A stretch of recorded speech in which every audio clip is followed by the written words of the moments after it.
Kublai Khan ruled over the vast expanse of the Mongol Empire from 1260 to 1294. Among his remarkable achievements was the establishment of Mongol supremacy in China, heralding the birth of the Yuan Dynasty that ruled between 1271 and 1368.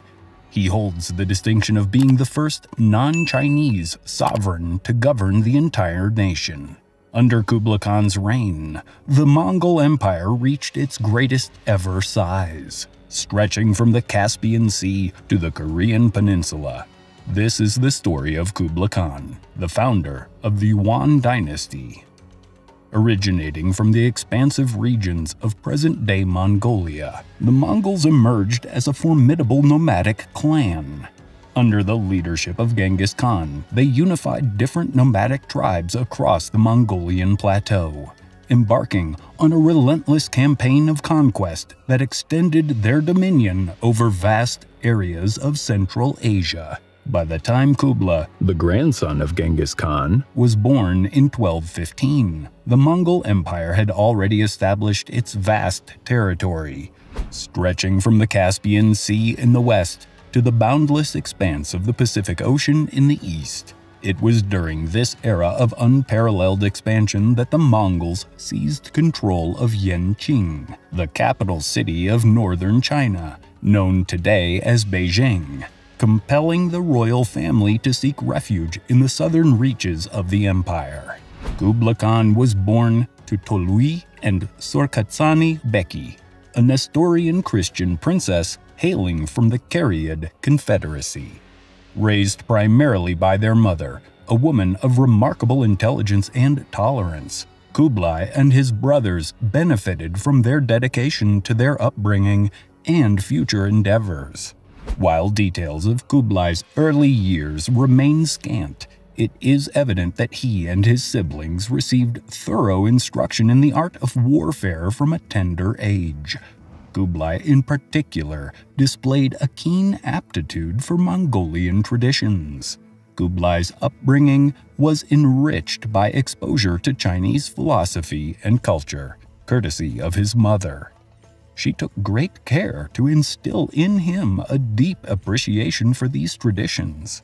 Additionally, she ensured that Kublai learned to read and write Mongolian, though he was never taught the Chinese language. At the age of 17, Kublai faced the loss of his father. During this period, his uncle Ogedi Khan, the third son of Genghis Khan, held the esteemed position of Great Khan, reigning over the vast Mongol Empire. In 1236, Ogedi bestowed upon Kublai an estate of land encompassing approximately 10,000 households within the Hebei province.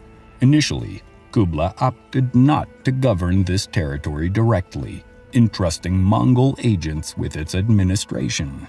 However, these agents levied exorbitant taxes, prompting numerous farmers to abandon their homes in search of refuge in regions beyond Mongol jurisdiction. Upon learning of the turmoil plaguing his territories, Kublai took decisive action. He replaced his Mongol retainers and tax collectors with Chinese officials whose expertise and governance helped to rejuvenate the economy. By the late 1240s, the tide had turned, with those who had fled returning to their homes and stability reigning once more in the region. By the early 1240s, Kublai had assembled a diverse council of advisors, drawing from a spectrum of philosophies and ethnic backgrounds. This esteemed council included Turkish officials, Nestorian Christian Shiban, Mongol military strategists, and Central Asian Muslims, reflecting Kublai's commitment to embracing a broad array of perspectives and talents in his governance.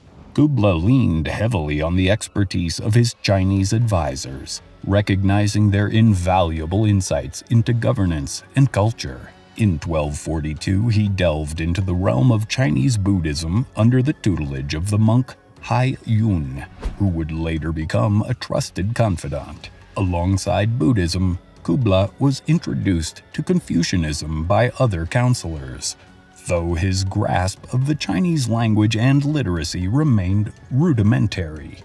Ogedi Khan died in 1241, leading to the succession of his son Guyub as Great Khan. Subsequently, the title shifted to Kublai's eldest brother, Monk, in 1251. Under the Great Khan Monk's directive, Kublai was appointed viceroy of northern China.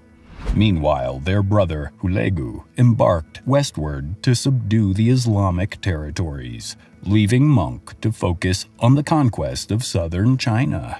In 1252, Monk tasked Kublai with a pivotal mission: the invasion of Yunnan and the subjugation of the Dali kingdom. Kublai dedicated over a year to meticulous preparations for his monumental campaign, which spanned 3 arduous years. By the conclusion of 1256, Kublai had achieved a resounding victory, securing dominion over Yunnan. The triumphant campaign significantly expanded Kublai's realm, prompting him to embark on a grand endeavor showcasing his deepening connection to and care for his Chinese subjects: the construction of a new capital. Tasking his advisors with the selection of an auspicious site, according to feng shui principles, Kublai directed their attention to an area bordering China's fertile plains and the vast Mongolian region. This new northern capital, later called Shangtu, meaning upper capital, would eventually be known to Europeans as Xanadu. Kublai's increasing authority drew the attention of his brother, Monk, who dispatched 2 trusted envoys to Kublai's burgeoning capital to scrutinize revenue collection practices. Following a swift assessment, they alleged multiple infractions and initiated a brutal purge, targeting senior Chinese officials within the administration. Influential Confucian and Buddhist advisors implored Kublai to personally appeal to his brother on familial grounds.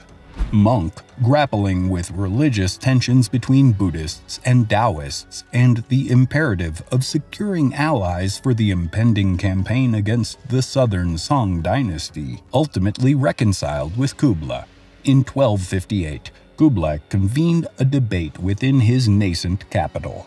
Following deliberation, he considered the Taoists to be the debate's losers. As a consequence, Kublai enforced their conversion to Buddhism and ordered the transformation of their temples, while also authorizing the destruction of their texts. Meanwhile, Monk initiated his campaign against the Song dynasty and tasked his youngest brother, Arik Bok, with safeguarding the Mongol capital of Karakorum. Tragically, Monk perished in battle in 1259, and Kublai received news of his brother's demise while engaged in combat in the Sichuan province against the Song forces. In response to Monk's death, Arik Bok convened an assembly known as a Kuriltai in Karakorum, where he was declared the Great Khan.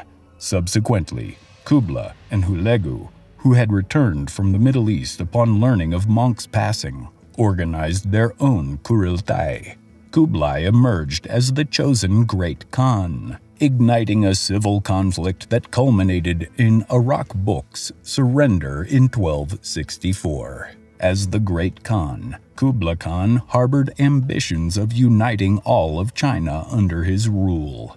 In 1271, he solidified this vision by establishing his capital in present-day Beijing and proclaiming the inception of the Yuan Dynasty, a strategic move aimed at garnering favor among his Chinese subjects. Kublai's endeavors bore fruit when a significant portion of the Song imperial family surrendered to him in 1276. Although the conflict persisted for an additional 3 years.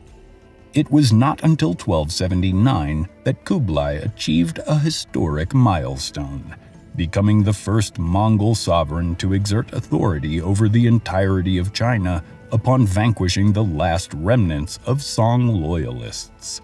Kublai proceeded over a reign marked by wisdom and benevolence, notable for its significant infrastructure developments such as the establishment of an efficient Mongolian postal system and extensions of the Grand Canal. His governance was characterized by religious tolerance, fostering scientific progress, including enhancements to the Chinese calendar, precise cartography, and advancements in medical institutions, alongside innovations such as the introduction of paper currency backed by gold reserves and expansion of trade networks. Despite adopting and refining various Chinese systems and principles, Kublai and his Mongol administration maintained their distinct customs and resisted assimilation into Chinese culture, preferring to uphold their own traditions and identities. In 1275, Marco Polo was introduced at the court of Kublai Khan. The young Venetian made such a remarkable impression on the ruler that he entrusted him with various diplomatic and administrative duties, a responsibility Polo held for approximately 16 years before his eventual return to Venice, following the passing of his beloved wife Chabi in 1281 and the subsequent loss of his eldest son in 1285. Kublai gradually withdrew from the day-to-day governance of his empire, struggling with excessive drinking and overeating. Kublai's health deteriorated, leading to obesity and worsening gout, a condition that had afflicted him for many years. He passed away on February 18, 1294, at the age of 79. He was buried in the secretive burial grounds of the Khans in Mongolia. Approximately 3 decades later, uprisings against Mongol rule gained momentum, culminating in the overthrow of the Yuan Dynasty by 1368.